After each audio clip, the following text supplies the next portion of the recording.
How's it going, Charlie? I'm Austin. I just had a question related to Second Amendment rights. We saw the shooting that happened recently, and a lot of people are upset.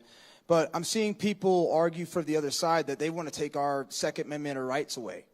How do we convince them that it's important to have the right to defend ourselves and all that good stuff? Yeah, it's a great question. Thank you. So I'm a big Second Amendment fan, but I think most politicians are cowards when it comes to defending why we have a Second Amendment. This is why I would not be a good politician, or maybe I would, I don't know, but because I actually speak my mind. The Second Amendment is not about hunting. I love hunting. The Second Amendment is not even about personal defense. That is important. The Second Amendment is there, God forbid, so that you can defend yourself against a tyrannical government. Come on.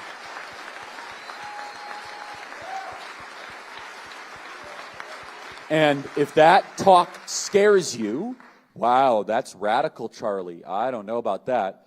Well, then you have not really read any of the literature of our founding fathers. Yep. Number two, you've not read any 20th century history. You're just living in Narnia. By the way, if you were actually living in Narnia, you would be wiser than wherever you're living, because C.S. Lewis was really smart. So I don't know what alternative universe you're living in. Yep. You just don't want to face reality that governments tend to get tyrannical, and that if people need an ability to protect themselves and their communities and their families. Now, we must also be real. We must be honest with the population.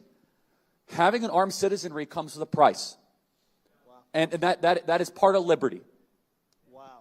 Driving comes with a price. 50,000 people die on the road every year.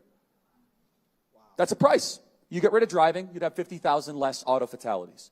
But we have decided that the benefit of driving, speed, accessibility, mobility, having products, services, is worth the cost of 50,000 people dying on the road. Wow. So we need to be very clear that you're not going to get gun deaths to zero.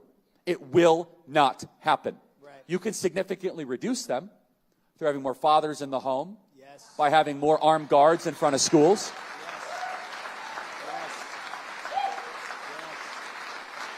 We should have an honest and clear reductionist view of gun violence, but we should not have a utopian one. You will never live in a society when you have an armed citizenry and you won't have a single gun death. That is nonsense. It's drivel. Wow. But I think it's worth it. I think it's worth to have a cost of, unfortunately, some gun deaths every single year, so that we can have the Second Amendment to protect our other God-given rights. That is a prudent deal. It is rational. Nobody talks like this. They live in a complete alternate universe. True. So then how do you reduce? Very simple. People say, oh, Charlie, how do you stop school shootings? I don't know. How did we stop shootings at baseball games? Because we have armed guards outside of baseball games. That's why. How did we stop all the shootings at airports? We have armed guards outside of airports. How do we stop all the shootings at banks? We have armed guards outside of banks. How do we stop all the shootings at gun shows? Notice there's not a lot of mass shootings at gun shows. There's all these guns because everyone's armed.